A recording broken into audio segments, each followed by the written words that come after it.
muslimin jamaah beserta kajian tasawuf. Semoga amal baik semuanya dilengkapi dengan niat yang ikhlas. Bila doa isadatina di bakri wa Utsman wa Ali wa baqiyat sahabat bila doa isadatina jamil awliya khatul anjal bil awdal wa qadar rijal ghaib khususan Syekh Abdul Qadir Jilani Syekh Syekh Baghdadi wa Syekh Syekh Abdullah Mubarak wa Syekh Syahwal Syawqi bil Wafat Jilani fi usuli mafruhi wa al-bayti syamsahum al-Fatihah. Bismillahirrahmanirrahim.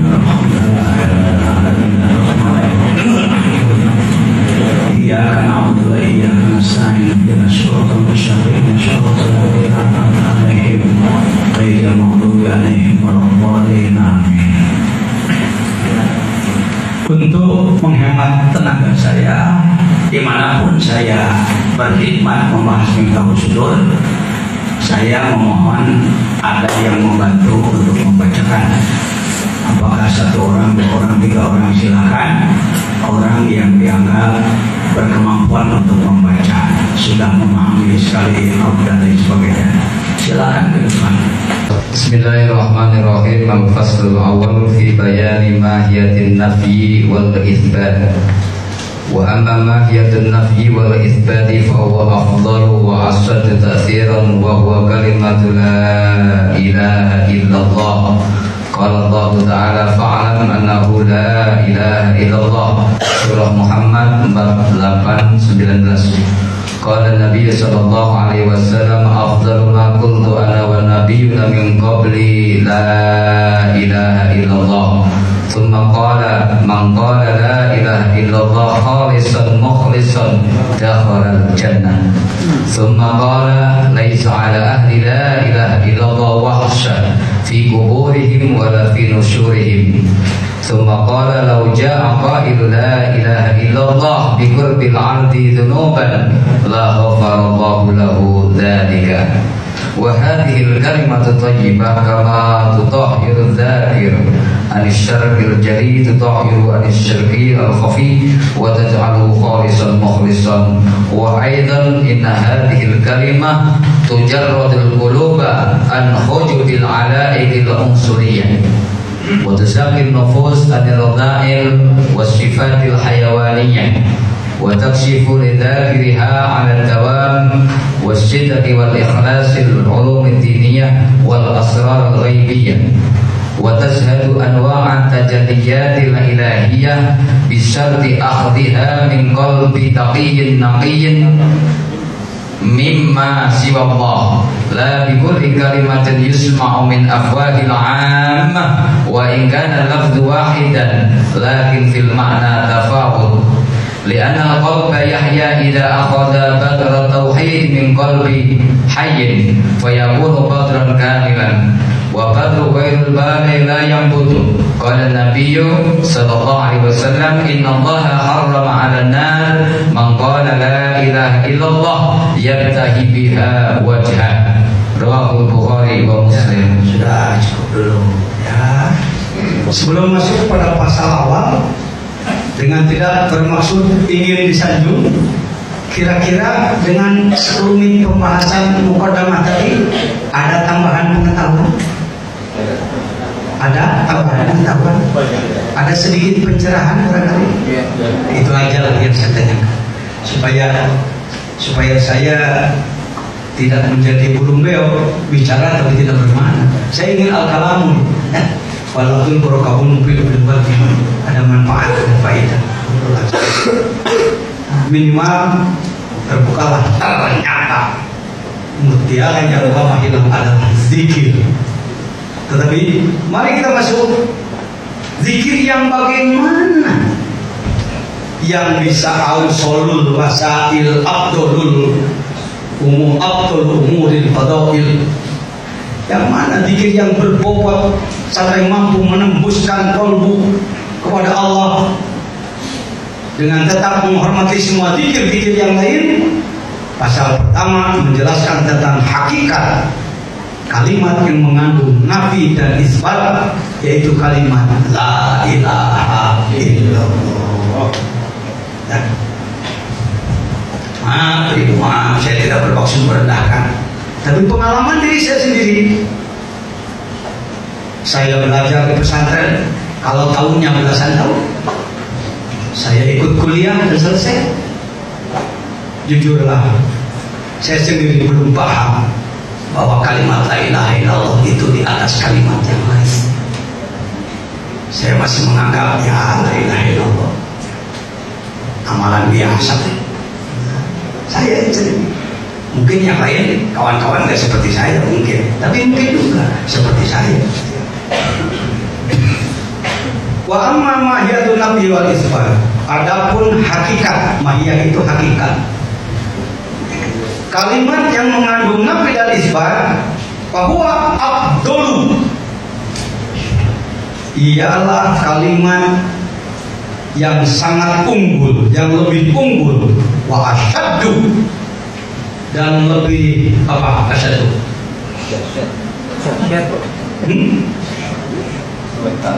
Syadid itu kuat ya, wa asyaddu lebih kuat. Boleh barangkali mau pakai terjemah lain boleh Pak.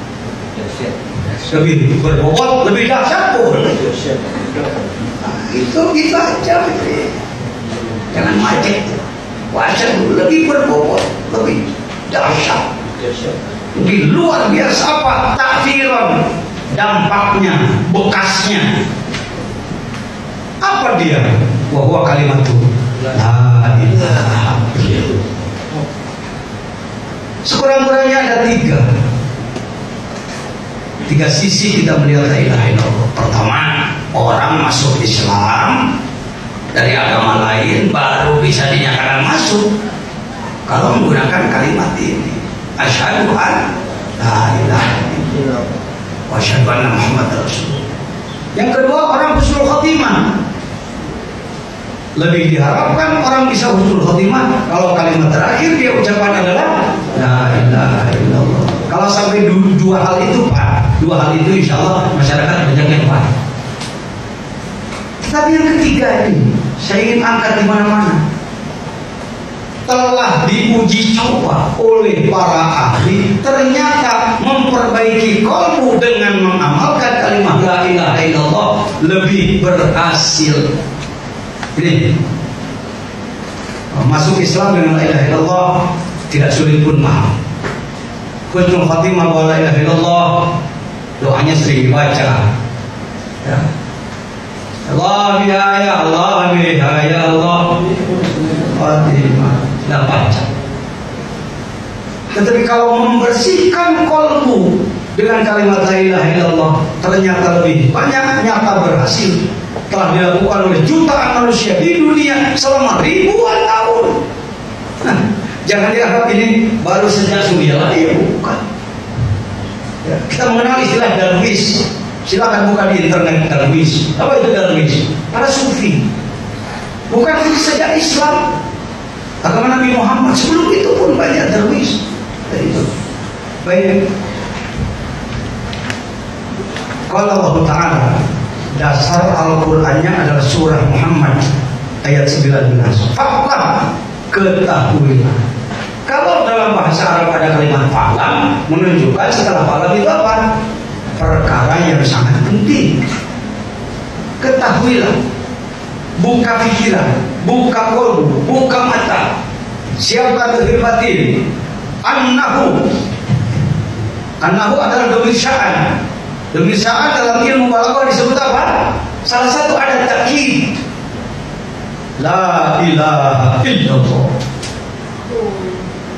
Kala Nabi sallallahu alaihi wasallam, Nabi bersabda, "Afdalu ma qultu."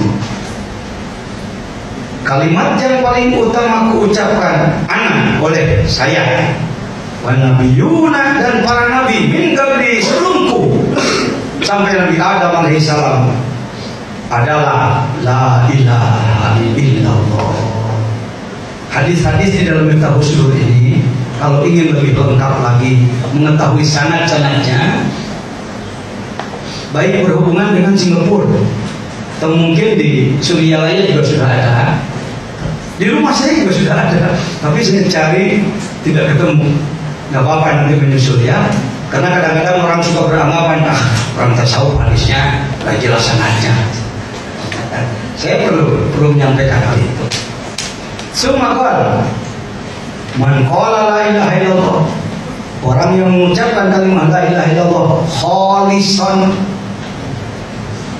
dianya sendiri khulus, bersih, mukhlison, ianya sendiri berjuang membersihkan, dakhala jannah, pasti masuk surga. Jangan sempit menerjemahkannya. Jangan sekedar ya saya suka mengamalkan mengucapkan la ilaha illallah, kalau gitu saya pasti masuk surga Pak. Nanti dulu. Mengucapkan, setelah mengucapkan, meyakini, mengetahui aturan bahwa kita tidak boleh berzina. Ketika ada peluang untuk berzina, datanglah dikit la ilaha illallah, oh zina haram, jadilah dia tidak zina. Nah itu tulisan. Tidak boleh mengambil orang-orang, tidak boleh maksiat, tidak boleh meninggalkan kewajiban. Jadi yang disebutkan qolat, jangan hanya qolat pengucapan saja, karena ada hadis pembanding nanti. Orang mengucapkan kalimat la ilaha illallah tapi akhlaknya tidak sesuai dengan la ilaha illallah, dia adalah kadzib, dia adalah berbohong. Semua qala laisa ala ahli la ilaha illallah wahsyatun fi kuburihim. Tidak ada bagi orang yang ahli. Ini ahli mau diterjemahkan apa?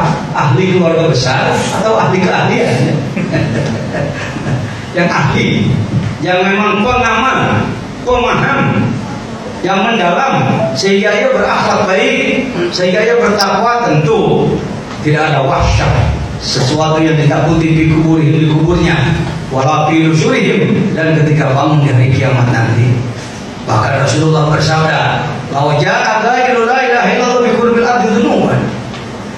Kalau seseorang mempunyai dosa setimbang bumi dan dia mengucapkan la ilaha illallah, ya, mengucapkan la ilaha illallah, tidak Tuhan selain Allah, yang diikuti dengan pengamalan, pelaksanaan, ketaatan, maka Allah akan mengampuni dosanya. Contohnya orang-orang yang masuk Islamnya sudah tua, dengan la ilaha illallah dosanya dihapus sekian banyak. Apakah hanya ke situ?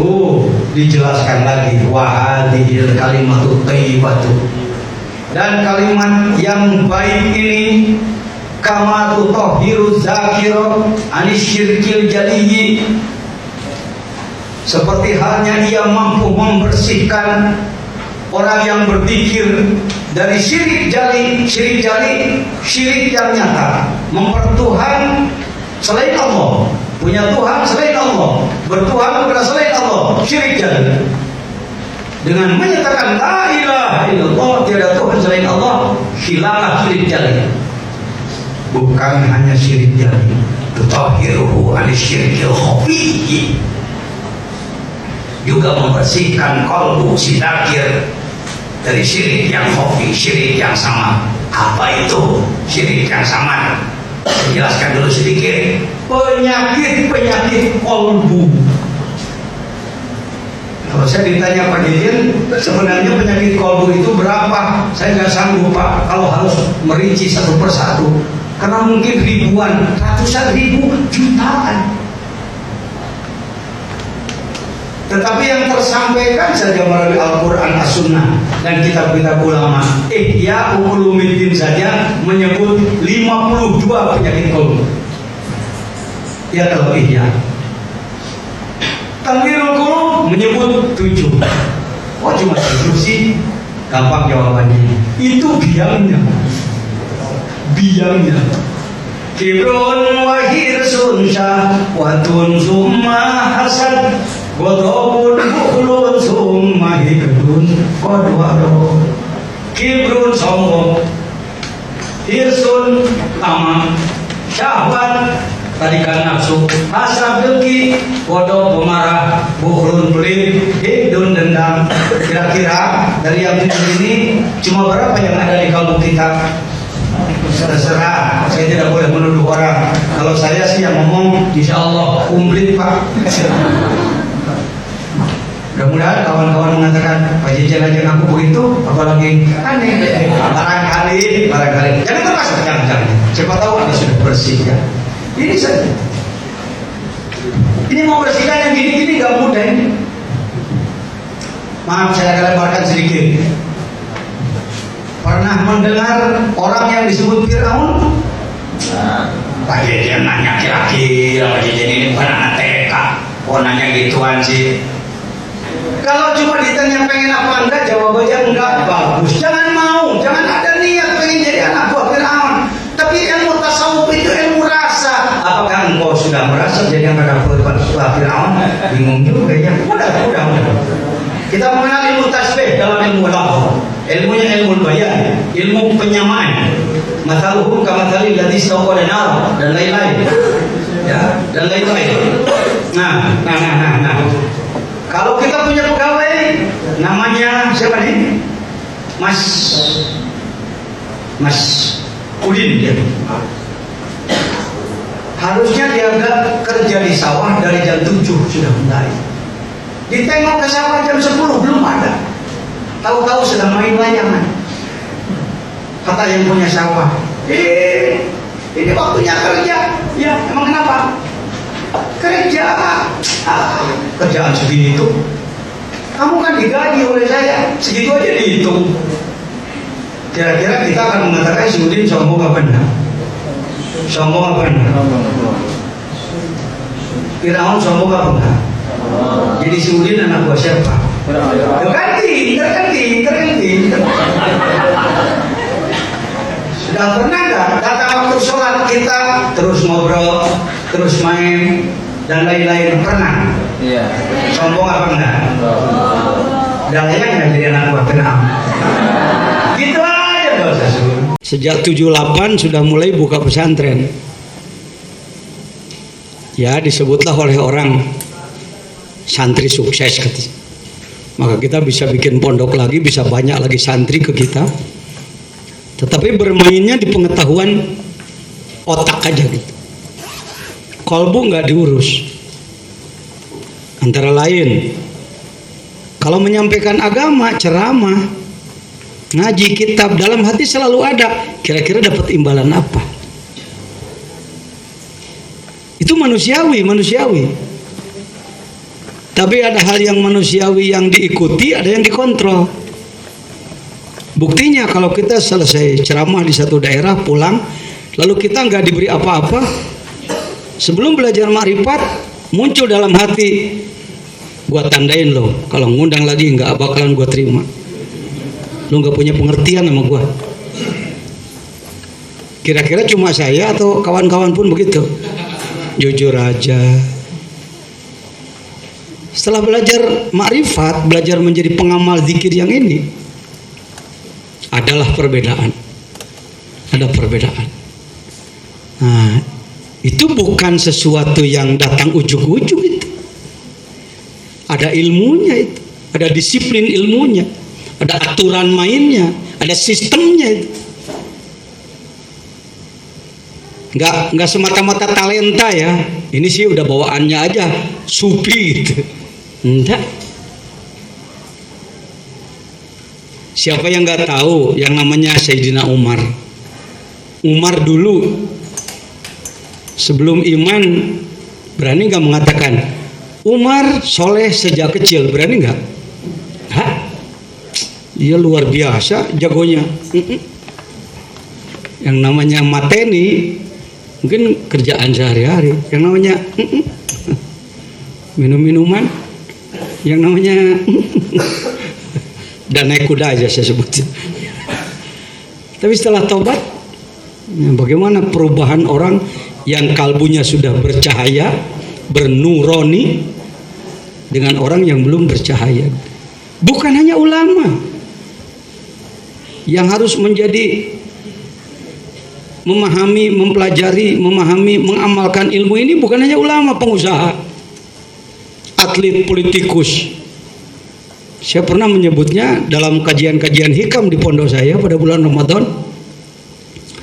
Pemahaman dan pengamalan al-hikam secara benar dan sungguh-sungguh adalah kunci sukses di segala bidang kehidupan. Saya menyingkatnya ibahat mandimi lakdatik. Ibahat mandimi lakdatik. Ibadah. Iman. Dalam hal iman, andai mengamalkan apa yang ada di dalam Miftahus Sudur ini, maka imannya akan mencapai tingkat ma'rifat. Ibadah, dari biasanya sholat awal akhir waktu menjadi awal, dari senang sendiri menjadi senang berjamaah, dari tengah malam senangnya tidur menjadi mau sholat tahajud hajat, dari sholat ingin diberi imbalan sekarang menjadi ikhlas. Ada pergeseran itu, pergeseran. Ibahat kesehatan. Mohon maaf, kadang orang bertanya, Pak Jajan begitu capeknya, lari sana lari sini, kok kelihatannya masih kuat aja? Alhamdulillah. Antara lain karena kalbu kita terus dituntun, didorong untuk selalu mengingat Allah. Antara lain. Ibahat keamanan, di pendidikan, ekonomi, lak akhlak, budaya, politik akan beda. Orang yang sudah diperbaiki kalbunya dengan yang belum diperbaiki kalbunya akan beda.